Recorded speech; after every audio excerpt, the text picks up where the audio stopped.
Hello, everybody, and welcome to episode number 382 of the Stacey West podcast. I'm your host this week, Ben, and joining me is Chris. How you doing, mate? You keeping well? Hello, mate. Yeah, I'm all right. I'm all right in general. I've got a new purchase. At work, everyone's been telling me to buy one of these for about 5 years. It cost me £6.99, and it's a laptop stand, so that the screen gets elevated up, so you're not hunched over like the Hunchback of Notre Dame all the time. It's an absolute game changer. And also, it means that my camera, amazingly, when I deliver this, when we're doing these now, is actually at eye level. Who knew? Who knew the secrets of the trade? Hey, I normally just put it on a box. So on that note, mate, I'm very well, thank you. I've got a new toy. You're very ergonomic. Yeah, thank you. It's not the first time I've been told that. I'm not sure it's in the same context. Anyway, how are you? It was a word that sounded like that. Anyway, yeah, no, I'm not bad, mate. It's been good. I think I've just about recovered from our post-Wrexham night out. Of course. Which, yeah, it was a very good night.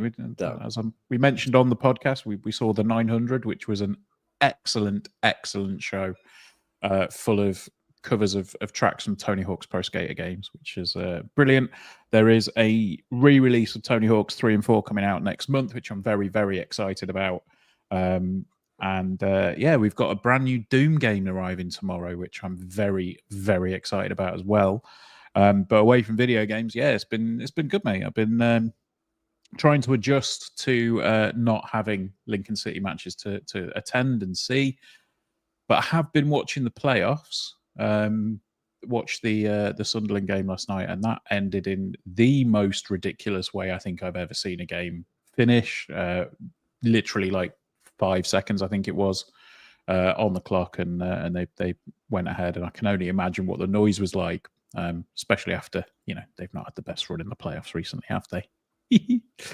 But yeah, no, it's been good. We may as well start the ball rolling with Lincoln City adjacent things. Went to the former players game on Saturday with Rach, and we met Stu while we were there. That was just a really nice day. It was just a really good day. To get to see a bunch of former faces, having a bit of a kickabout. And I think there was one member of the Bradford side who probably took it a little bit too seriously, which is always quite fun to see. Look, watching some of the players, like kind of all the cliches in there, roll the clock back a little bit, was just a delight. And John Schofield, on what I believe was his 60th birthday, scored a fantastic goal from about like 25 yards. Just hit it, and it just dipped perfectly over the keeper. Really, really good. It was good to see Jason Lee playing as well. And then, of course, Reedy comes on in the second half. And yeah, I think at one point I took a photo, and there was Alan Power, Matt Reed, Luke Waterfall, Nathan Arnold, and Terry Hawkridge, just all like having a chat with each other. I thought, oh, that's a nice scene, isn't it? Just pure nostalgia. Yeah, no, it was a really, really good day, really good game. Hopefully, it's raised a bit of money for the Bradford Burns unit, and it was, I think it finished 10-2. Oh, what a game! To the Lincoln former players. Brilliant, fantastic. Yeah. I didn't go to that game, and it sounds like I should have done in that regard. I normally like to support these things, but my poor, long-suffering girlfriend, bless her, is normally a widow to football during the football season. So the first Saturday without a game, we actually went to our good friends at Tension Twisted Realities and did an escape room, and just showing off, really. This is just an opportunity to show off. It's the best we've ever done on any escape room ever. We got out with 25 minutes to spare. We absolutely smashed it. Yeah, that's not normal, by the way, for us, or I imagine for most people that do escape rooms, but it was just something clicked. It was great fun. But yeah, Stu that runs is obviously a friend of the pod. Of course, that's where we hosted our live show a few weeks ago. So it was nice to kind of go back and see him again. But yeah, to actually go there for the actual purpose of the building itself. And it was good, jolly good fun, did really well. But I'm a bit disappointed I missed that game. But it sounds like those that were there were treated to one hell of a spectacle. Yeah, and I think we might be heading to Tension Twisted as well at some point because as is the way, there was a raffle and Rach bought some tickets and Rach won some things. It's impossible for you to not win, isn't it? When you take part in anything along those lines. It's not me, it's Rach. She won. Is it? So she bought some tickets and ended up with a former player's signed shirt. And a voucher for Tension Twisted. So we'll probably be heading there ourselves at some point soon. So yeah, very good. Very, very enjoyable day. And then, like I say, mainly catching the playoffs and all the rest of it. And just enjoying the weather, which has been delightful over the past few weeks. But we're 6 minutes in. We do have an hour-long podcast scheduled, so we should probably have something to talk about. And Roy has actually asked the question, nice and early, are we happy with the retained list? So as you can probably guess, that is the main topic of the show for the evening. So, of course, last night, Lincoln City released their retained list for the 2025-26 season, which includes, and we will start with the additions, I suppose, to the first team squad of Charlie Parks and Gabolahan Okawaye. I'm really hoping I'm saying that right, and I'm sure we will get better with the pronunciation as time goes on. But two academy lads getting full-time contracts with the club. It just shows that there is strength there, doesn't it? And I will be completely honest, I haven't seen either of them play, but it sounds like they've obviously got what it takes to make that step up and join the ranks of the first team, Chris. Absolutely, yeah. Always good to see young players from our academy set up, kind of making that jump up to professional football. Let's not forget the jump up is bigger now than it used to be because we're playing at a higher level than our old academy kind of ever used to have to kind of elevate players into. That gap is a big jump now. So the players that have made that jump recently, we all know those, don't we? We know it's Sean Rowan, we know it's Freddie Draper, we know it's Javon Makama. We know that there's still a Sheen Gallagher kind of waiting in the wings. We've seen Zayna Coro a little bit this season. It's nice to see that there are other players that are on the fringes that are hopefully going to be assets for us going forward. It's worth just touching on both of the players individually in regards to what are they like. I'm with you, Ben. I haven't seen a huge amount of them playing. I'm not going to pretend I'm an expert on their specific. Well, we do have the unofficial Stacey West Academy correspondent, Chris Keneally, has said very close, Ben. Two brilliant players. So yeah, I'm assuming very close is to the pronunciation there. I'm not going to attempt myself and offend the young man.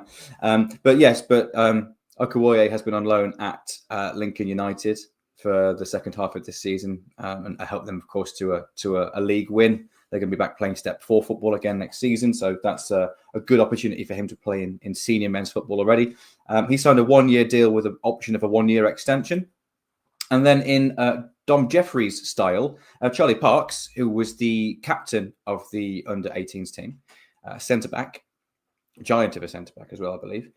He has signed a 2-year deal with a further option of 2 years as well. So some interesting contractual things going on there. Fully expect both of them to go out on loan next season. But ultimately, first-year professionals are going to do a good pre-season with us. I imagine we might see 1 or 2 of them in the EFL Trophy fixtures. And they're starting out on their journey as professional footballers now rather than merely youth teamers.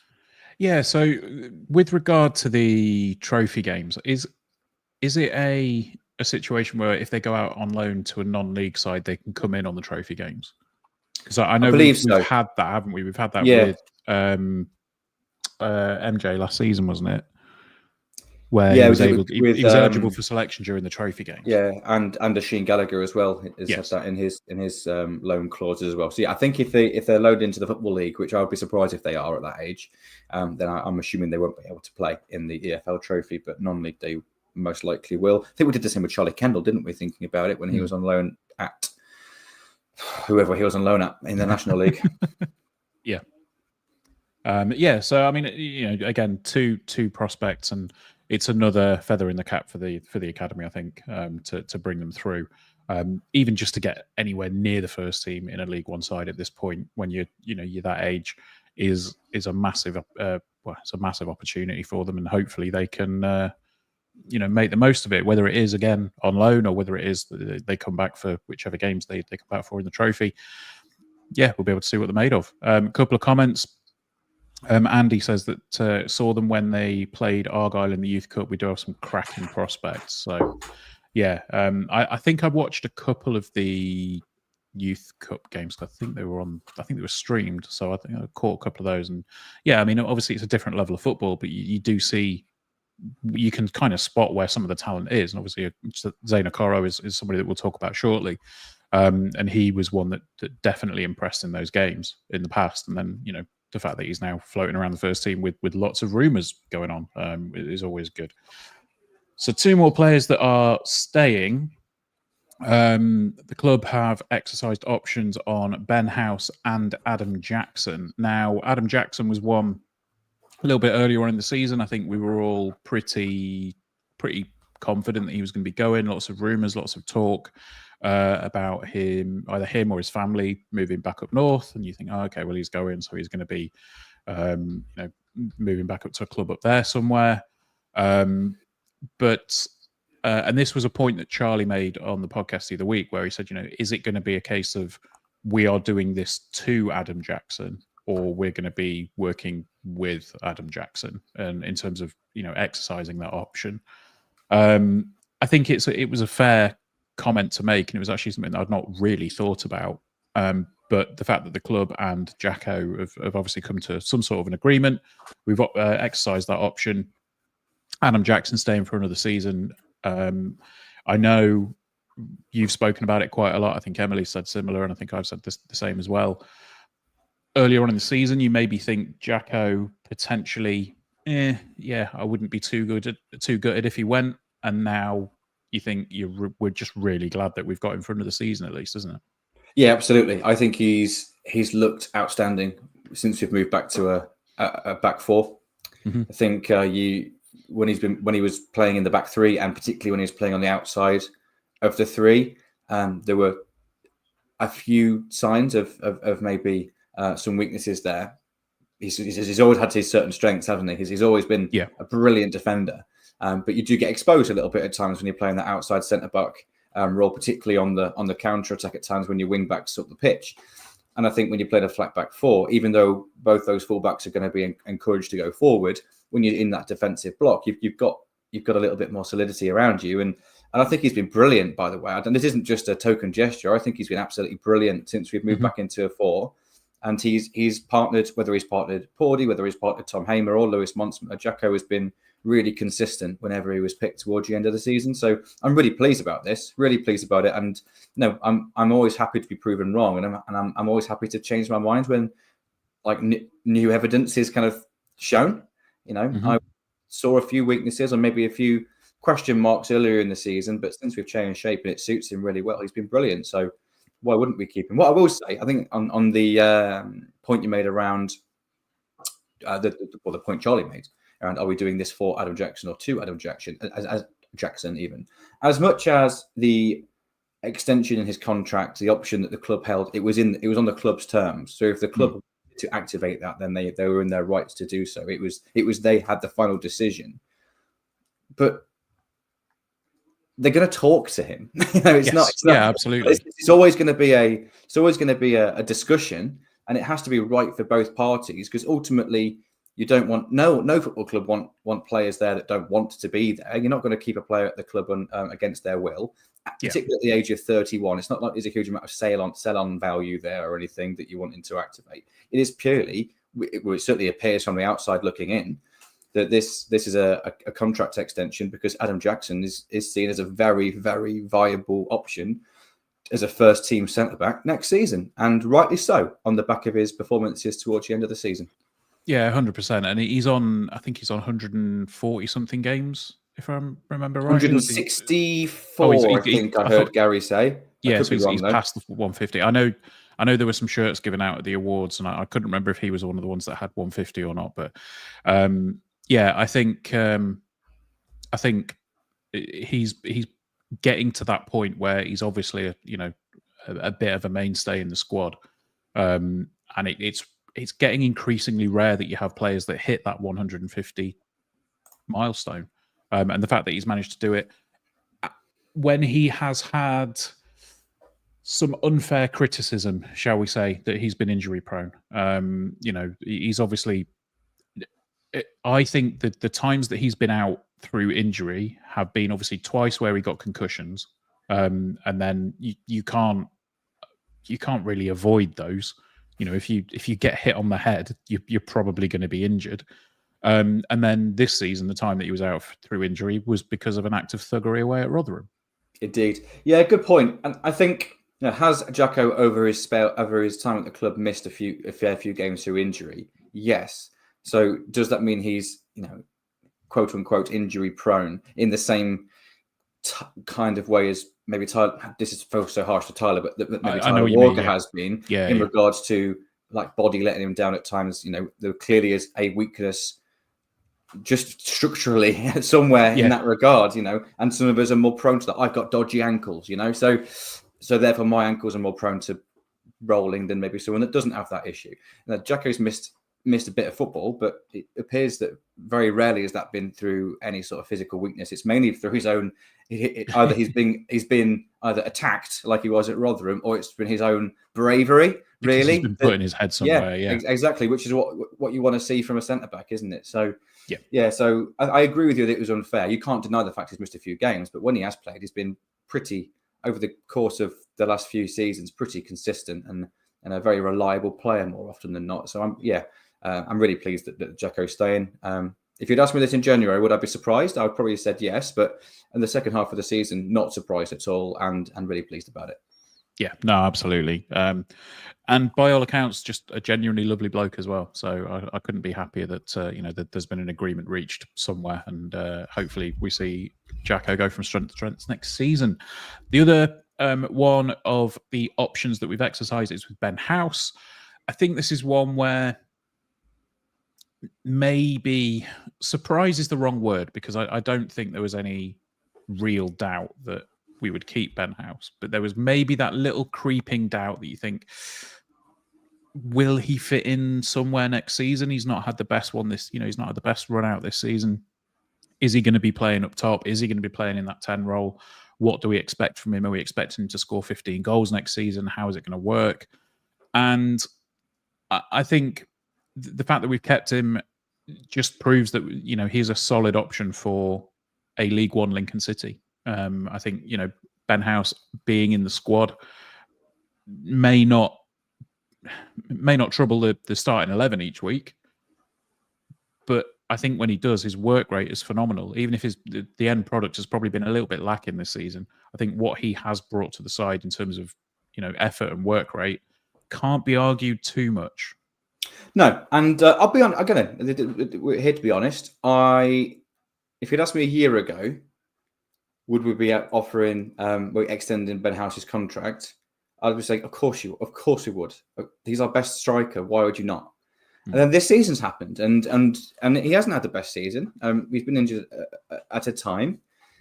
Hasn't scored that many goals. If we're ranking his contributions to the team in pure goals and assists as a striker, it hasn't been brilliant. How many games has he played? He has made 44 appearances in all competitions this season, scored 6 goals. But obviously that's not particularly prolific as a striker. Now, I also seem to remember that Ben House is on his second contract with us. So he signed his contract from Eastleigh, then he had a new contract on extended terms off the back of a really promising spell. So in terms of like I don't know what his wage is. Obviously, this is assumption, not from a place of absolute knowledge. But I would assume that he would have at the time had a decent contract within the wage structure, of course. But I imagine he'd have been towards the top end of it at the time that his contract was offered, which was a couple of years ago. Excuse me. So I imagine that he would be far from the top earner, but I think he'd be earning a reasonable sum. It's not like he's still on the same contract he was on when he joined from Eastleigh. So would it be worth? Is his value to the team worth another year on those same terms? Because this isn't a new contract; it's an extension of the current one. And on the back of his overall performances up top this season, he went from being, in my mind, and I think all of our minds, pre-season is one of the first names on the team sheet, to not being that anymore. And there must be a reason for that, right? And that's because others had stepped up, and maybe he hadn't quite taken the opportunities when he was given them. But he really suits the number 10 role in a completely different profile to someone else who's going to be playing in that 10 role, most likely like a Jack Moylan, maybe a Tom Bayliss at times, maybe a JJ McKiernan. There's no one like Ben House that could play in that role. It's almost like a 9.5 rather than a kind of true 10. He's a true pressing 10. He's brilliant out of possession. Yes, of course we want to see a little bit more in possession from him, but he showed that against Stockport really well towards the end of the season. But he's a really unique player, a really, really unique player. He won the ball back more than any other forward in League One last season. He also committed more fouls than any other forward in League One last season. But hey, you reap what you sow, I guess.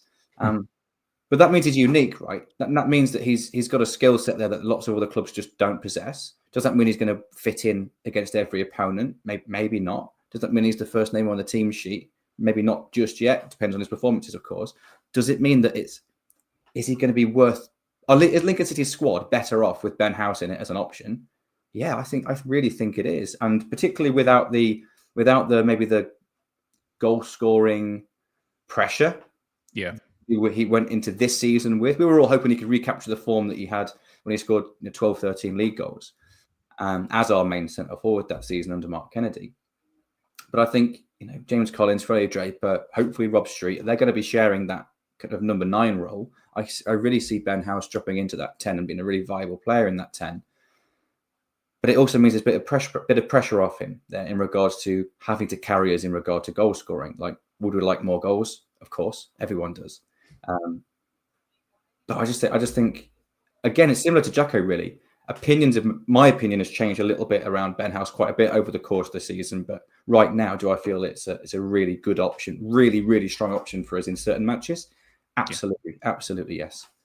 Yeah, no, it's that thing, isn't it? You've said he's a different profile in that 10 role, and I remember, I think it was the pod that you did with Emily and Gaz a couple of weeks back, where there was a conversation around, is Ben House a striker or is he a number 10? And it was, if we'd have brought a striker in, then he would have been a number 10. If we'd have brought a midfielder in, then he'd have been a striker. And we brought a midfielder in, so he was a striker. And it's one of those, isn't it, where positions can change. You can adapt to things. We saw it with Lars Sorensen, for example. And I think if maybe that pressure is there for Ben and he's not reacting to it in the best way possible, is that 10 role probably a better fit for him with the kind of work rate that he has and the kind of player that he is? I think it probably could be. So yeah, I'm pleased we have him in the squad. Is probably the long and short of it. So what we will now do, as we are approaching 24 minutes, we'll probably spend about 5 minutes on a few of the players that are still under contract, and we would expect to see them at some point in the season. Maybe not the first names on the team sheet, but players like where are we looking? Sorry, Lewis Monsma, for example. So Lewis Monsma is obviously in that. He's in that weird spot where he's been under contract. Well, he's under contract. He's got this multi-year, multi-option deal, I think it was, that was touted when he re-signed back in January. So where do we see Lewis fitting in? I mean, Paul's put a comment in saying that he can't help but feel that Jacko will be fourth choice behind Monsma, Hamer, and a new centre back. I'm unsure on where Lewis is going to fit in, because on his day he'll be the best centre back in the division, but it's whether on his day is going to be a frequent occurrence. And I don't want to, caveat it with bearing in mind all of the issues that he's had with his injuries, but the fact that he's been slowly reintroduced back into the squad and everything else. I hope he comes back and he absolutely smashes it next season. And he's, again, first name on the team sheet. But where do you see Lewis fitting in next season? It's probably up in there at the moment. Good instinct is as a viable squad player, but he has the ability to go and become one of the first names on the team sheet as he was before his first injury. Now, one thing I think is worth clearing up, because this has been confirmed by the club now, is that under the medical guidance this season, Lewis it was recommended that he played one match a week, which off the back of that significantly reduces the likelihood of his injury reappearing and having the weakness there. But with that, a season of doing that, but it's also not just the games he's played, it's training every day as well. I know that's a huge kind of bank of work there that he's put in. And he will now be seen as any other player in the squad, will be available for selection as any other player in the squad as of this preseason. That has been confirmed by the club, which is great, because that means that, well, two things, I think. Number one, it means that he's not going to be guaranteed game time. He has to earn it. I think he needed game time this season, because if he didn't get it, he couldn't make that progress. So I'm not saying that he didn't deserve the game time he got. I'm sure he'll have liked to have played more than he did. But ultimately, I imagine there was always a plan to give Lewis a certain amount of game time this season to aid that recovery, so that when this next season comes around, he's in the position he's in now. But it's different now. Now he's just like everybody else. And I just wonder, and I don't know this, and I don't know Lewis, so I really don't want this to come across as negative, because I don't know the guy, and we all know the player he can be. And I can only imagine what he's been through for the last couple of seasons. But I imagine it's required, first and foremost, some incredible determination from him, mental strength to get through. But also, I imagine it's required a lot of support from the coaching staff, the medical team, etc., various people at the club. So from a psychological perspective, I imagine he's been surrounded by a lot of support. I think that's the sort of club we are. But it's a competitive environment, isn't it? So now he's going into a pre-season where he's got to fight for a place like everyone else has. And if he gets his opportunity and he takes it, and he'll keep his place in the team, just like everyone else will do. But if he doesn't take his opportunity, if he makes a few mistakes here and there, then he won't. It's as simple as that. And I think, does that, I don't know, but does that require a bit of a mental shift, a bit of a mindset change from maybe where he's had to be for a couple of years, in terms of it's all about recovery, career, like keeping my career on track. Ultimately, do I still have one? To now, okay, I've got that. Now I'm back I'm a professional footballer again now. It's competitive every single day. I've got to do better than my teammates every single day to get in the team. Is that a mindset shift? And I just think, where do I see Lewis next season in the team? It depends on that for me. Depends on that mind, the mental side of things. And he's certainly got all the attributes to be a very, very, very good player at this level for us. He could be our starting centre-back. He could be a fringe/squad player. I don't know. And I think Jacko, in terms of the pecking order, that will change as the season goes on, because form is a thing, isn't it? So it's difficult to kind of predict that now. But do I think he's a very viable player in our squad? Is he, again, similar to Ben House, a different profile to the other defenders that we have? Yeah, he maybe isn't quite as dominant aerially or in the tackle, but he's brilliant on the ball, reads the game really well. Sometimes you need that, don't you, against certain teams? So is it good he's in the squad? Yes. I think there's a few not question marks in terms of I don't think he'll get there, but just a few unprovens and unknowns at the moment around that mental shift, I think, in regards to, it's going to be a really competitive battle to get in the team. So I imagine he's up for it. He's had a year chomping at the bit now, but it's clearly going to be a bit of a switch, I think, psychology-wise, to now just be seen as everyone else. Yeah, I think that's probably the bit that people don't see or don't necessarily think about, is as much is that mental side of things, is that the mindset thing. Obviously we see criticisms are always lazy, or he doesn't need all the rest of it from people aimed at certain players, but no one's going to be lazy when they've got a job as a professional footballer. They want to be the best they can be. They've got a competitive mindset. They want to be playing and they want to be winning. So I see what you mean. It's almost, and I really hesitate to use the term, but it's kind of the shift away from possibly a bit of a victim mentality that Lewis may have had given his injury. I've got to get past this. This has happened to me. I need to be better than this. and now he's going from that. And that's not that's not meant to be derogatory in any way, shape, or form. By the way, that's just kind of, if you're putting things in boxes, that might be where it goes. But if you suddenly have, oh right, now I need to be a top end League One footballer, if that's what we want to be doing this season, there is going to be a huge shift in that. So yeah. Interesting one. Yeah, last point on that really is that we're not saying it's a negative or a positive. It's just that we don't know.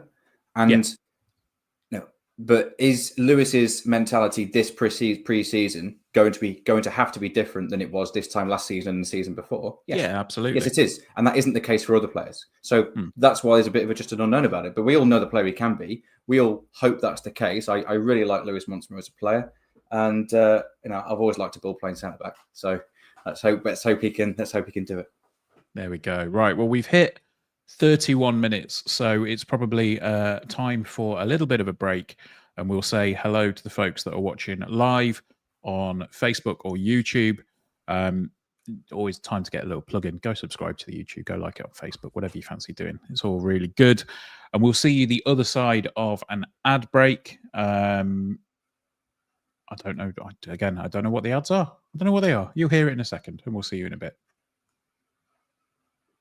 Okay, right. While you're folks. very briefly saying hello to YouTube, I'm going to have to go for a toilet break. I'm absolutely desperate. I'll be as quick as I possibly can. So I'll leave you hold the fort for a moment. I will wash my hands. You better do. Sec. So yeah, right. As always, we have plenty of people in the chat live. We've got Flossie is in. Good evening, everybody. Harry Warby is in. Evening, guys. Gerard Fox is in.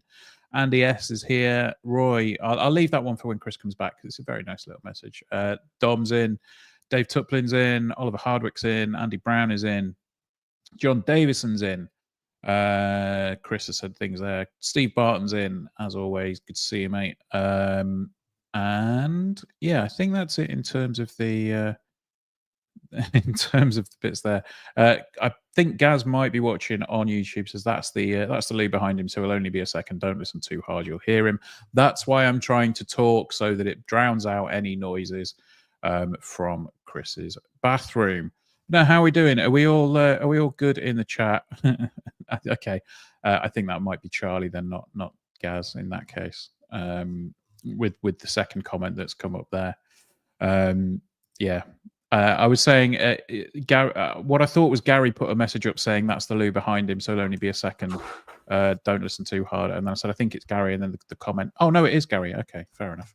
All right, so, yeah. I'm back. Hello. Back. I'm muted, so you couldn't hear me weeing. It wasn't that good of me. Okay, right. That's the good thing then. But yeah, the nice, nice comment. It says, "Hi, missed you guys and you, Flossie," from Roy. Very nice from our regulars who deem us the pinnacle twosome. But we know what people want, and we're waiting to get to that part of the retained list, aren't we, Chris? For good reason. So, yeah, no, cool. We have thoughts. Some of mine were heard on Monday evening, but that's that there. So right, we will come back in if you're good. Unless there's anything else we want to say hello to peeps about. No, I don't know what you've been through, but just wanted I've just been saying hello to reference people. what Carl put on his. Oh yeah, so I did flag this up. Every credit to the club for the way they've handled point. Lewis's recovery period. It's what makes us stand out among the crowd, and it will get noticed. Absolutely, it 100%. Will do. Yeah, I mean, it's always been about people first when it's come to the recruitment and how people are treated at the club, and I think that's shone through with a lot of things recently. So cool, right? We will come back in 3, 2, 1, and we are back. That was an ad break. I don't know who it was for, but yeah, we've got some more things to talk about with regards to the retained list. So. Yeah, the next sort of phase of it, I guess, is any players that we see potentially departing on loan from that list. Obviously, we were talking off air. If the 3 that are out of contract with discussions ongoing, if all 3 of them stay, then that gives us a 29-man squad, which is something that I've not heard of with Lincoln City for a number of years. But I mean, the ones that immediately jump out to me, we've got the likes of Zach Bradshaw. We've got either Zach Geacock or Jamie Pardington. We've got the 2 new youngsters coming through as well. and then Oshin as well. So, who do we think is going to go out on loan, and will they potentially all end up at League Two clubs or League One clubs, similar to how this season's gone, Chris? And then to add to that list is probably MJ Kamara as well, who had a Yes. successful season out on loan at Peterborough Sports, got injured, went back out on loan after his recovery and had a good end to the season. So, yeah, again, it depends, doesn't it? It depends on how pre-season goes, really. But I imagine those of them that are not seen as viable first-team players will absolutely go out on loan. In all honesty, every name you've mentioned there, I think probably will end up out on loan again. So in terms of goalkeepers, it will be Partington or Geacock, and the other one will play second fiddle to George Wickens, I imagine. I wouldn't be surprised if they did a little swapsy in January. So one goes out on loan for the first half of the season, the other goes out for the second half, providing that George obviously stays fit. But yeah, Zach Bradshaw is an interesting one. Brought in as a player with high potential, still only 21, I think. So still potentially could blossom into something, but didn't have the most successful season out of Tranmere. So yeah, it sounded like he sort of had some personal issues when he was there. I don't really know what they were. They weren't alluded to, but when we did the live pod, I spoke to somebody from Tranmere about that, and they said they came back and said, "Oh yeah, it was hinted at by the management that he'd had some personal issues." Fair enough. But in which case, then it may have been nothing to do, because he was in the team. It may have been nothing to do with football as to why he found himself not so. Mm-hmm. So yeah, there's probably a question mark over Zach, and we're going to touch on kind of the overall squad makeup towards the end of this in regards to who do we have that plays in each position. Assuming Sean Rowan signs his deal, obviously he might not. He might leave and move on. But we don't have a viable left back option other than Sean Rowan currently. Zach Bradshaw would fit into that position, I think, in pre-season. But for a player that's not, again, assuming it is football related, a player that lost his place in a League Two team, a struggling League Two team, it's a bit of a big jump up to see him as a viable option at left back for his next season. Particularly if Sean does go. But if Zach goes as well on loan, we absolutely will need to recruit one, possibly two left backs. So he's probably, of all those options there, the one that I'm least sure about in regards to will he be on loan or will he be part of the squad? Because we don't know why he wasn't playing very often for Tranmere. If it was non-football reasons, maybe he's progressed really well off the pitch and he is, a viable option for us. But on the surface, it would appear that he struggled to get in a League Two team. So what would then suggest that he's capable of playing in League One? So we don't know. That's probably the biggest question mark for me is over Zach. Asheen, I imagine, will go out on loan again. He was making great progress until a big injury. Obviously, horrible tackle but as well. Yeah, it was. Well, great start to the season at Peterborough Sports. Like, was really, really, really performing well there. And then got to move to Boston for the second half of the season and hardly had a kick after it, obviously because of his injury. So I imagine that will have knocked his development back a little bit. So he probably will need to play football. And for me, is more likely to play football out on loan somewhere, possibly back into the National League. Be interesting to see where that potentially could be, with Boston now moving to be fully professional next year, as opposed to being hybrid. So he would have still been in our, assuming, if he didn't get injured, it would have been a nice little middle ground for him at Boston, because he'd have been there a couple of mornings a week, or 3, I think. And then with us a couple of days a week, it'd be a nice middle ground from that semi-pro to kind of full professional. Yeah. So yeah, I'm not sure with Asheen, but I would expect him to go out on loan. And again, MJ, Charlie Parks, and Okawoye would expect them to go and get football somewhere. But what level that would be, I would imagine that would be National League or possibly National League North. Maybe MJ National League if we can find a taker for him, and the other two National North. But you don't know. Everyone progresses at different rates, don't they, as youngsters? Yeah. Zane's a similar age to those guys, and he's really kind of overtaken them without the need of a loan. He's already found himself on the fringes of the first team, because kids, well, they are kids. They're young professionals, but they are children still. They grow and progress and develop at different rates. So it's difficult to see. But yeah, what are your thoughts on those? Yeah, I mean, I think the reason that I picked those out is because I thought they were the most obvious ones that would go out on loan. I think the one that I didn't mention in that list is JJ McKiernan, because I think the fact that he's come on leaps and bounds at Burton by every report that we've seen, and he's looked really good there. I think he's probably going to be staking a claim in our first team at some point next season, whether that's straight away or whether that's after a few months. I think he's going to be a player for us next year. So I don't anticipate him going out on loan. But the other Same. ones, yeah, it's that argument, isn't it? And it was one that was raised in the interview at the weekend with Marcus Gabala, and they said, is there? I don't want to get the wording wrong, but it was something along the lines of, should we be investing in players that we can play at the moment rather than, getting players in the building and then sending them straight out on loan? And I think the comeback to that is, you need to have irons in the fire. Like, you need to have something that's going to be there. That's, in a couple of years' time, the lads that we've sent out on loan this season could be big money moves. They could earn big money moves. So it's not always about exactly the 11 that you have out on the pitch, or the 18 that you have in the squad on the match day. It's about everybody, and the more experience that those lads can get going out, they're going to be better players for it coming back from it. Yeah, so I'll be honest with you, Ben. I thought it was a very short-sighted question to ask. That I thought it was a stupid question to ask, because of course it's you need to have players developing, and if they can't develop with you, they need to be out there developing elsewhere, so that when they come back, they're at the level you need them to be at. If you didn't do that, then you might have a great team on paper this season, but 2 seasons down the line, your best players have got bought, and you've got no one else to take their place. You've got to find direct replacements in the transfer market, which are expensive. Of course, you need to have that. I mean, it's almost like a conveyor belt, isn't it? That's the whole point of this. In the biggest, in the biggest picture of it all, you look at potentially what's happened with Manchester City this season. That they've had players that have been getting older and older. They've not necessarily brought in the younger players through. They've not had the ones that have been out on loan for development. And of course, they can afford to just go out and buy replacements for whatever money they want to spend. But there was a lot of talk about that earlier on in the season, where there were those players that they were getting older. They weren't necessarily backfilling those positions.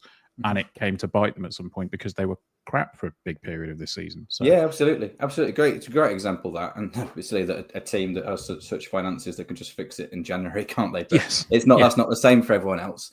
But yeah, no. It's squad planning, isn't it? And part of that's also is that you I know the club plan so far ahead in that they want to make sure that there's not too many players that are out of contract each summer, so there's not ever needing to be like a huge overhaul at one particular point.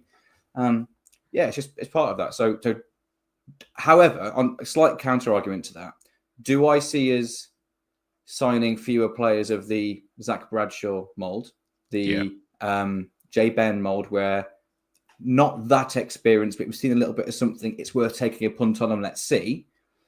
I think we'll see less of those risks.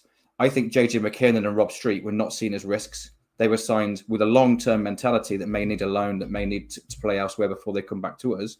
But there is every faith that they'd been identified for very specific reasons. And I think there's a difference between those two signings. And I know they're never all going to work out. But both JJ and Rob have the opportunity to play in the first team this season. For one reason or another, they found themselves out the team, and then they're on 4-year deals because we believe in their ability. Yeah. Whereas Zach Bradshaw was brought in and loaned out straight away, without a kick for us, because we didn't think he was at the level yet, but he might be in the future. Charlie Kendall was probably in that same mold. I don't think we'll take those punts so much, but will we make calculated decisions on players and invest in the future of this football club? Of course, you have to. Yeah, no, absolutely.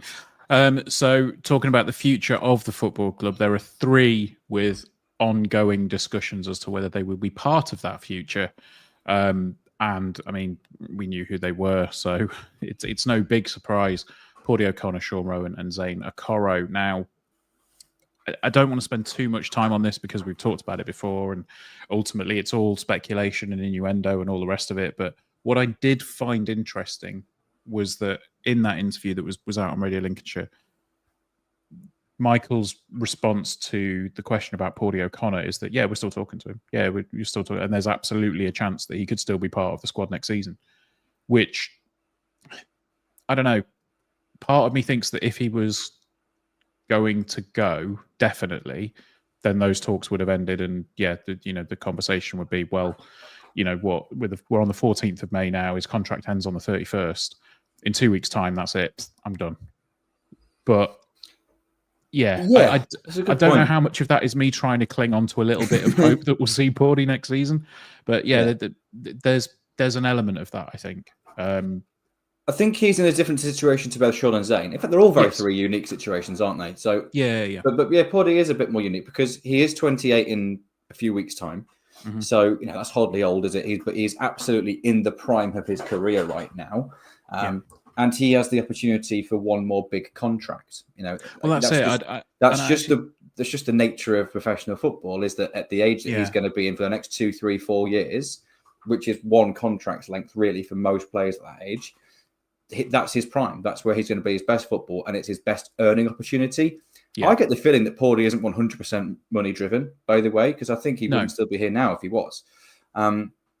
So do I think that there are going to be lots of football clubs that can offer significantly more than we can? Yeah. Do I think it's necessarily going to be that's the only factor that Pordy is going to be considering? No, I don't. And in all honesty, if I was in a situation, I don't think I would take the biggest offer. But you'd certainly take the offer that gives you the best opportunity of playing football in the Championship. Yes, and I think. I think that my feeling is that Pordy is going to go to a club.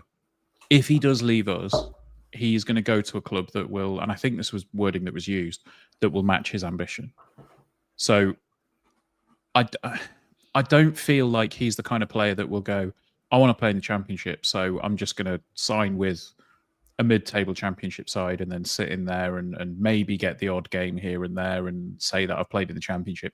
He wants to be able to say, I helped a club get into the Championship, or I have helped fight for something in the Championship. Mm-hmm. Whether that is at the top end trying to get into the Premier League, or whether it's, I was in a relegation fight, but we made it, or we survived, or whatever it's going to be. I get that feeling. And the matching the ambition quote that was used in the interview or recently suggests to me that he maybe wants to kind of go on the same journey as a club. I think that's interesting. I think I can see him playing for a low-end Championship team next season, starting a team that needed a bit of a shake-up defensively, a team that needs to improve that in terms of just like your meat and your potatoes defending, head it, kick it, battle. And Pordy obviously is everything of that in a nutshell. So a team like Preston would make total logical sense. They can offer him Championship wages, even if it's low-end Championship wages, can be significantly more than we can. But most importantly, he probably would play for them, and that's them playing in the Championship. However, if there isn't a Championship club willing to make a move for him, it's then, is there a League One club that you would be expecting automatic promotion in League One this season, so that you then go up with a team, and if you become established in that team, then you're going to keep your place when you move into the Championship, aren't you? Yeah. So this time last season, that probably would have been like a Huddersfield. Now they're a bit of a basket case now, so I imagine you'd want to avoid that situation if you can. And I only got to ask Lasse Sorensen about that, I imagine, and I haven't obviously spoken to Lasse, but I imagine he would be saying something similar. But that sort of club, so maybe like a Luton or something as a team coming down this season, or maybe a Charlton if they don't go up, seem to be pretty stable. That sort of club in League One, or he could stay, couldn't he? And that's the big point, is that that's clearly not decided yet. There clearly isn't a club that has offered that it's a no-brainer, can't refuse offer. That clearly hasn't happened yet, otherwise we'd have heard about it. So, I'm pleased there's a chance. I imagine the club will do everything they can to keep hold of him. And I do get the feeling that Pordy isn't 100% money-driven, but this is probably his last opportunity in terms of a move that's going to give him a chance to play, and I mean play, not just be part of a squad, like you said, in the Championship. So it's a really important move, and he's going to have to weigh up all of his options very carefully, take his time. But the fact that it's not that he's definitely leaving, and there is a chance that he can stay, that's brilliant news for us. I can foresee a future where he's still here. I still think it's most likely that he won't be. Yeah. No, I mean, can you foresee a future where Sean Rowan is still here, though, Chris? Yeah, I really can. I really can. I don't think it's a dead cert, because there's a difference here, isn't there? Yeah. Because first and foremost, it's not a free transfer. Like Pordy can move to any club, and it won't cost the signing club a transfer fee. If Sean goes, it will, and that transfer fee is going to be decided by a third party if the two clubs can't come to a compensation agreement. But we are guaranteed a reasonable sum of money. No one knows exactly what that sum is, but it would be estimated to be a reasonable sort of at least six-figure sum because of the amount of appearances that Sean has made plus the amount of time he's been at the club. So what that means is, does a club want to? It's not a punt because we know how good he is. We know how high performing he is compared to his peers. And if we know it, scouting departments at Championship clubs know it as well, don't they? They know a lot more than we do. So it's not going to be a secret that Sean Rowan is good, has potential to take a step up and actually, be a good squad player and play. Mm-hmm. However, is a club willing to pay the money for that? And and also, is a club willing to pay a currently unnegotiated, not exactly sure how much it's going to be, sum of money to do that? And I think that's a big factor. In that, isn't there? It doesn't have to go to a tribunal if the clubs agree the fee, does it? Absolutely right. Yeah, but the amount that is going to be significant. Yeah. But so my thinking behind that is if there's now this kind of bidding war by proxy or whatever, if there's several clubs interested, does it then generate that, the compensation? Does that fee start to increase as more clubs get involved and you have a back and forth? I don't know. And yeah, I mean, it sounds like it'll be a substantial amount of money if it does go to a tribunal. Mm-hmm. But the question is, I can't necessarily see it. I think, is it under 24? Is it 24 and under for the under 24? So he'd need to be 23. Mm-hmm. So basically, if we gave him a 1-year contract and said, right, well, we can have you for another year, and then this time next season we're going to have the same song and dance. It doesn't help, but anybody. It could be more money.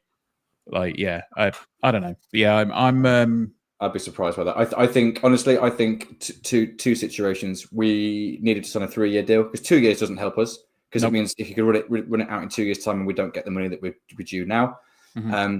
So it would need to be at least a 3-year deal because that gives us the value on the pitch then, and also gives us the option of 1 year in, 2 years into, then still recoup a transfer fee if a club wants him and he keeps progressing at the rate he is doing on the pitch. So I think we have to try and get him tied down to a 3-year deal if he's going to stay. It just makes sense for us to do that. Or he goes with our blessing to progress his career. However, I think the difference here is that Sean Rowan could go to a Championship club, be a bit part player for a season, establish himself, get kind of comfortable, set up, and still have plenty of time in terms of his age to then establish himself in the first team at that level and progress from there. That's Paulie needs to go into the Championship and play week in, week out, and because of his, that otherwise he'll come back down quite quickly, you'd have thought. Whereas Sean has the opportunity to go there, fight for a place, and it's not the be all and end all. Yeah. So does that mean he's more likely to leave? I don't know. Like, he's guaranteed to play week in, week out here, isn't it? We just don't know what offers. He's just come off the back of a full season, hasn't he? The only player in the squad to play every minute. So it's a really difficult one because it's weird because in my head, I felt like it was more likely that we'd keep Sean than Paulie. Yet when I've been talking about this outwardly, just with you now, doesn't it? Yeah, like my own argument is kind of playing against me. The words I'm saying make me think, actually, it's quite likely he's going to leave, isn't it? You've let your opinion be swayed and adjusted by evidence, Chris. That's how things work. It appears so. Very good. So the third one, which we'll touch on briefly, and Paul's actually asked a question here. He says, if Okoro signs and Warsaw came in for Draper, would you sell him? So the third one is obviously Zane Okoro, and that to me is a very good question. I think if Okoro does sign for us and decide to stick around in our first team, that would essentially mean that we have 4 strikers on the books. Would you? Well, you wrinkled your nose a bit there at the term strikers, I think. I did, yes. I didn't realise I did that, but yeah. We have 4 players that are capable of playing there, on the books. Would you, if that offer came about, if that hypothetical happened, what do you think? But also, do we think we'll see Zane Okoro in a City shirt next season? I'm going to answer those questions separately. I'll do the second one first. And 2, I think you'll see Zane Okoro in Lincoln City shirt. Don't know. And similar situation to Sean, though the fee would not be anywhere near as high. We'd be due compensation if Zane does leave. And this was mentioned on Michael's interview on BBC Radio Lincolnshire as well, which was a really good answer, actually, in that what's going on with Zane, basically. And Michael said, he had his experience out at Bournemouth, which gave him the opportunity to play under 21s football at a Cat A standard, which is great for Zane's development. But he also said that if he stays here, he'll be part of the squad. So he's probably not someone who I would see going out on loan if he stays. Oh, absolutely He'd be part of the squad, which I think that goes to show kind of how quickly he's developed here. So again, don't know. Depends who comes in for him. It depends if Zayn wants to play Premier League under 21 football, or whether he wants to be part of a League One men's team. That's at his current age. I think both of those are viable options for him. I would love to see him at Lincoln because I think he's a great talent. And from a purely selfish Lincoln City perspective, if he stays here for a season, signs a new deal, stays on a 2 or 3 year deal, stays here for a season, has a great breakout season, we'll be able to make a lot of money off him this time next year. If he wants to leave and progress to still young enough to go and play under 21 football in the Premier League then. But this is contract end date is an opportunity for him, isn't it? So it's difficult to know. Now, I just don't think whether Zayn goes or stays impacts the situation around Freddie Draper in the slightest. Then I really cannot foresee a situation where they're going to play in the same role, the same position on the pitch at any point next season. I see that number 9 role in our 4-2-3-1 is going to be James Collins, Rob Street, and Freddie Draper to be vying for that number 9 position. Yep, Zayn has played up top in his past, as has Ben House, as has of course Jovan Makama. But in terms of where does he fit best, Zayn is a winger. He will play left side, right side. He might even play in behind now and then. So I just don't think those two situations are connected in the slightest. However, let's touch on the Freddie Draper situation, because Fred, again, off the back of Rob Street's outstanding loan at Doncaster, he's going to be sought after, by the way. Mm-hmm. James Collins is outstanding half a season for us. We've got 2 players there that have scored between them 22 goals in half a season. Pretty good, isn't it? And then you've got Fred, who did that a year ago. Yes. So it's 3 players who I would love to have as part of the team. Would Walsall and other League 2 clubs with a few quid to spend be interested in signing Freddie Draper? Absolutely, of course they. Why wouldn't they be? Money talks. I think it depends on the fee, but I think James Collins could be a huge player for us next season, as he has shown this season. Yes. He is out of contract this time next season, albeit with a year option. Depending on how he does next season, particularly in the second half of next season, maybe we think, thank you very much for your service. You've been brilliant for us, but you're now 35 going on 36. Rob Street's had a brilliant season in the cameos he's had. Theoretically, Freddie Draper has also had a positive season. You could then go into the season after. So this time next season, we could be discussing Rob Street and Freddie Draper off the back of 2 really good seasons, backing up James Collins, maybe even sharing that position with him towards the end of the season as 2 really viable League One players. I can foresee a future where that is the case. The question is, will a club want to take a fee on Fred now that we think he has value of because he's got a long contract? Will Fred want to hang around for another season, effectively battling with Rob Street to play second fiddle to James Collins? Who knows? But I really think I still think there is such huge potential in Fred. I really, really do. He hasn't had a run of games. Realistically, though, he's probably not going to get it this coming season either. But I think he's a great option for us as a first team player, but has such potential. And I just can't help but think whatever fee that we might be able to get this summer is not going to be any higher than we'll be able to get this time next year. And he's still got a long contract. It just makes sense for us just to play the long game with Fred a little bit. But it's whether Fred wants to do that or not. Didn't he sign a new contract this season? I think so. Yeah. I think it expires. It's a long-term deal. But I'll find this out. Yeah, I would have put it in on. Well, look, I think we'll move away from that quickly because we are running out of time for the hour, so we'll probably go a little bit over. Just a nice little treat for you all. But we will talk a little bit about the players that are out of contract and leaving the club. Now, the first one and the most obvious one for me was Tyler Walker. Gaz said it on his dog walk a little bit earlier on. Just such a massive shame for Tyler. I feel for him. I really do. The fact that he went out on loan to Wealdstone, like his first game, I think he got a goal and an assist, if I remember correctly. And it looked like you think, he might be able to kickstart his career. And then within 2 weeks, he's gone off injured. I understand some of the frustration and some of the comments around Tyler Walker, but at the end of the day, look, he's a young man, and he's tried his hardest to get back into a League One football side. and he's not managed it because his body's let him down, which is just a massive shame, and it's just unfortunate. And we obviously wish him all the best with whatever he decides to do. But I think he's probably questioning whether professional football is indeed his future at this point.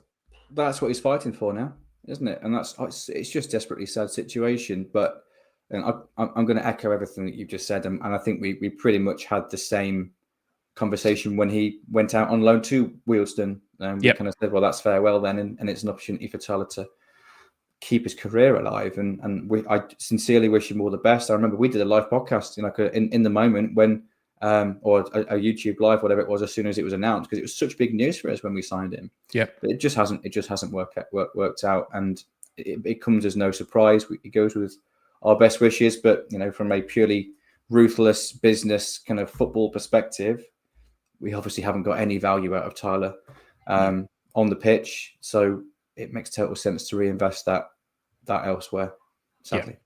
Yeah, absolutely. So next one, Ali Smith was on loan at Wimbledon this season, and by all accounts has done a really good job out there. So there was a fleeting thought of, do we keep him on at the end of his contract? But I think it was known from the start of the loan that it was going to be an exit loan. And again, all the best to Ali. I think he's he was ever present until he disappeared last season and went out on loan, and then this season went out on loan straight away. And it's another one where it's maybe not quite worked out. I don't think if you are fighting for positions amongst the likes of Ethan Irahan, Ethan Hamilton, and Conor McGrandles, you need to be pretty bloody spectacular, in the words of Simon Pegg in Space many moons ago. And he just hasn't been, unfortunately for us. But he sounds like he'll have a good career still. It's just one of those. It's not going to be with us. Yeah, absolutely. He'll absolutely be a good League Two and or lower end League One central midfielder for somebody, but not us ultimately. And I think the amount of times throughout this season, whenever we've done a little kind of lone player update, we've always kind of gone, oh yeah, and Ali Smith is still at Wimbledon. He's been the forgotten man, because we all knew when he joined Wimbledon at the start of this season, he wasn't a Lincoln City player anymore. He only was in name, really, nothing else. And let's be honest, the level has, as you just explained there, the level has gone up. If he came back into the squad now, even though we all knew and Ali knew that was never going to be the case, even if he did come back into the squad now, he's had a good season in League Two, but he's got to get ahead of Irahan, Bayliss, Hamilton, McGrandles, and then you've also got players that can play in that centre midfielder role, like Dom Jeffries, for example, JJ McKinnon coming back after a loan in League One. So he's just not going to get a kick, is he? So wish him well. He could well be in League One next season with Wimbledon, of course, if they win the playoffs. But there's probably no more to say on Ali. Indeed. Right. So the third one in the list is Jay Ben. Jay Ben has had a difficult loan at Bradford. I think it's fair to say. Spoke to somebody on the Bradford side of things again for our live show, and he said, he did well until he didn't. Essentially, he had a really bad game, and then after that, he just fell apart and didn't really feature in the matchday squad anymore. And unfortunately, this is the end of the road for Jay Ben when it comes to Lincoln City. So, I'm sure that's absolutely the one that everybody wants to hear us talk about. Well, I'll very briefly mention it, and then we could talk about the big one, I suppose. Which, it is what it is. But on Jay Ben, it feels as though his time out of the side at Bradford coincided with their upturn in form, and then he just never got back into the team again. And hey, he was brought in as a project player, similar sort of situation to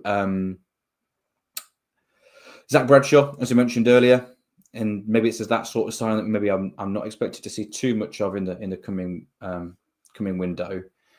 But it was kind of worth, at the time, it was felt it was worth a punt, had potential, had a great loan out of Solihull Moors, step up into League Two, start the season relatively well at Bradford. But it just goes to show that the levels come up here. We've heard from inside the club that the idea this time last year is to have a loan in the National League, come back and then be ready to fight for a place. And then he came back last summer and realised that the level had just gone up and he wasn't quite at where he hoped to be.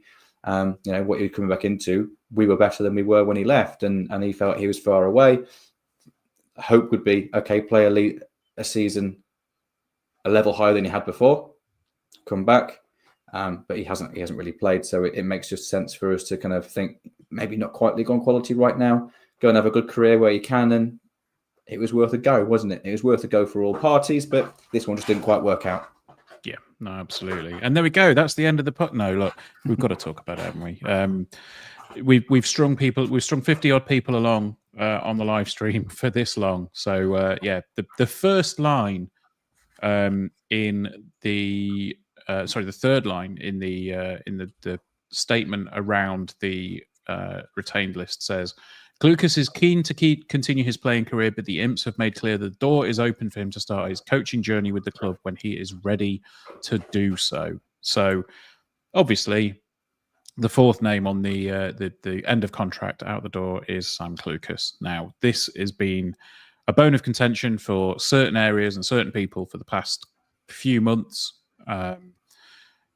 And the thing that I think I did want to talk about briefly from the interview with Michael at the weekend was around the question when asked about Sam Clucas. And it said, is there a clause in his contract that says after so much time or after so many games, he would automatically trigger a new deal? And Michael batted it back. And I think this is the one time when I think the words politician's answer is fair, because he gave the answer that I'm not going to talk specifically about Sam's contract, but there are clauses in everybody's contract, and it would be unfair for me to talk about one clause in one person's contract because then I'd have to do it with everybody. Which to me suggests that there is, but whether that's the case, it's none of my business, ultimately. Like, it would be nice to know that, but it's not my business to know that. It's between Sam and the club. Obviously, there's all the talk about, being mistreated and all the rest of it. But as Gary mentioned on his dog walk a bit earlier on, being mistreated is being forced to train on your own. Being mistreated is being frozen out of everything, similar to what happened with Lee Frecklington. Being mistreated isn't having conversations and training every day with the full squad, and whether there is a thing somewhere in the contract that says if you play so much you're going to get a new deal, and you're not going to be playing anymore. Whatever it is, like, that's the club's prerogative. The club's prerogative is to make sure that they don't spend money on players that aren't going to play next season, or that they're not going to be spending money on people that are going to sit on the bench and not necessarily be the players that they were when they played in the Premier League.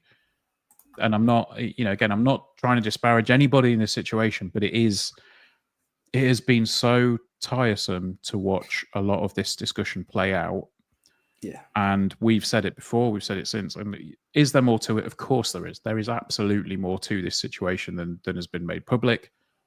I don't think it's anything to do with us. I think the wording in that is, okay, Sam wants to continue playing. The club don't necessarily think that he is at the level where he would be nudging out players that are already in the squad. As a result, we have said to him, we would be delighted to have you back as a coach. And the fact that, again, Michael said, he thinks his long-term future is with the club. That suggests there's no rift. So, exactly. Yeah, look, and I will let you speak in a second, Christopher. No, that's all right. You're cracking. It's only me doing this. It's fine. You go. The thing is, everybody would have wanted to see Sam Clucas play more football this season for Lincoln City. There is no doubt in my mind. I'd have loved to have seen him start every game and get several assists and a few more goals, but it hasn't happened. So you've kind of got to bite the bullet and get on with it. And I think ultimately, it's like we said before, the reason that there's so much interest in it and the reason that there's been so much uproar about it is because his name's Sam Clucas. It is because he's from Lincoln. Yeah, that is absolutely the deciding factor that's caused the concern. And understandably so, because he does feel like the one that got away because of the career he's had. Makes total sense why we have that connection. But I feel a little bit like a broken record, really kind of saying this over and over again. So I'm going to try and kind of come at it from a slightly different angle. But I think it's fair to point out that Michael's answer to that question was a politician's answer. It was still a factually correct answer in that yes, there are loads of ultimately. I don't know if he made it too clear, but what I took from that is that yes, there is a clause somewhere in Sam's contract, but there is in everybody else's contract as well. If I let that impact my selection on the team, then I'm not doing the best I'm not trying to put the best team on the pitch, am I? And I think that's kind of the picture I got from it, is that isn't the deciding factor as to whether he's in the team or not. Just like it would have been, I imagine, if Ben House made a certain number of appearances, or Adam Jackson did, or I imagine in the past other players, there'll be things that we don't know about written into players' contracts that normally we don't care about. Let's be frank. It's only because of the situation. I think what's frustrated me the most about this is that, it's the rhetoric that Sam's been mistreated and was brought to the club under false pretenses. And I just don't buy that in the slightest. And it's been in our face ever since Sam joined the club. So I think what's worth pointing out here is, in my opinion, and I think I said this at the time that we signed Sam, was that we thought we might lose Ethan Arahan at the time, maybe. Michael has since confirmed we maybe even lost two. Gary mentioned on his dog walk he thought it might have been Ethan Hamilton. I thought maybe it was Jack Mullen who was playing in that more advanced kind of advanced. I thought Hamilton was injured at the time. Yeah, I think so. So we don't know. Obviously, none of us genuinely don't know who it was, but I think maybe because Mullen was really impressing at that time, and Sam in his career has actually rarely played as a holding six in front of a back line. He's more often been that kind of box to box midfielder when he's played in midfield. So did it make sense that you might lose one in that position? You might lose one in a holding role. You might lose both. You've got a player that's a year ago was playing in the Championship, has had a big injury, has played in the National League, played a few games, albeit not fully fit, not quite at League One kind of sharpness, but clearly has undoubted quality, wants to come to the club and has moved back to the city. Is it better to have that as an option in case you lose those players than not? Yeah, that seems like a smart decision at the time. And that is the situation that Sam came into. And we didn't lose Ethan Arahan, albeit he got injured, and we didn't lose Jack Mullen, of course, did get injured. With the injuries, did I expect to see Sam a little bit more than we did? Yeah, I'm not going to pretend that I didn't. But did I expect him to be a guaranteed starter, first name on the team sheet? No. And then just adding on to that, anyone that did, frankly, just didn't read the press release when he signed. So I'm going to read Jez's statement here. This is word for word, and we can dissect this briefly before we finish the podcast. So Jez said this is a unique situation, but isn't based on sentiment. Sam played more than 30 times in the Championship last season and has come here to contribute. Well, no one knows exactly what that will look like, i.e. he's not guaranteed to start. And we believe Sam can do that on and off the pitch, potentially even beyond playing. So because conversations about Sam coming in after his playing career, it clearly was part of him signing in the first place. We've been in dialogue for Sam for 7 months, blah, blah, blah, blah, blah. Then Michael has said a different type of signing for the club, but a clever one in that Sam is, quote unquote, coming home towards the end of his fantastic career, wanting to contribute on and off the pitch. He will add knowledge, experience, leadership to the group, as well as undoubted quality. Once we get him up to the speed, we also know Sam can provide us with, here we go, cover and competition in vital area of the pitch. He would also help our younger players with the standards he will set, etc. So they told us when he signed, he was coming in as cover, and he is likely going to be staying on at the club eventually, long-term, in a coaching capacity. That was literally told to us at the point that he signed. So that doesn't look like false pretenses to me. And that's the one part of this that really frustrated me about the whole story. Of course, we wanted the fairy tale. All of us did. It would have been a wonderful story. But were we lied to? No. They were honest with us right from the start. It's kind of blown up from out of literally nothing. And that's what's frustrated me about the situation. We've felt like we've been addressing this over and over and over again. Would I have liked to see more of him? Yeah, of course, because I like the story and I think he's a good footballer. But am I surprised that he's not had his contract extended in a playing capacity? No. Am I surprised that he's very likely to come back in a coaching capacity? No, because they told us that in January. Yeah. I think the thing is, like, there's some people that maybe think, well, he's finished, so he's immediately going to go into coaching. So look, if he thinks he's still got it in him to continue his playing career, Fair enough. Fair enough. It just may not be with a side that is going to be, hopefully, in the top end of League One next season. So we will see. I mean, look, obviously, there is nothing but the best for anybody that's left the club and what they continue to do with their career. And we'd love to see Sam back at some point in the future. And by the sounds of it, it's not an unlikely scenario. Yeah, absolutely. But Chris, we've been live for an hour and 15 minutes at this point. So and we haven't even done everything we was going to talk about. We probably ought to save the other bit till the next podcast, didn't we? I can't even remember what the other bit was. Well, we were just looking at all the positions in the team. Who have we got that can play in there? What do we actually need? We need for the next one, Chris. Yeah. It's not like we've got anything. We've got loads of players. We don't really need much. I was going to say, it's not like we've got anything else planned in the works very special for the podcast and for Patreon. Oh, no, okay. Yeah, look, we've got some exciting things in the works for the closed season. If you've followed us in the closed season before, you'll probably know what that'll entail. Yeah, I've had some interesting conversations this week. Let's just say that much. But we'll leave it there. Is there anything else you need to talk about, Chris, before we disappear? I hope not, because I need a wee. Just thank you, everyone, for tuning in when the season's finished.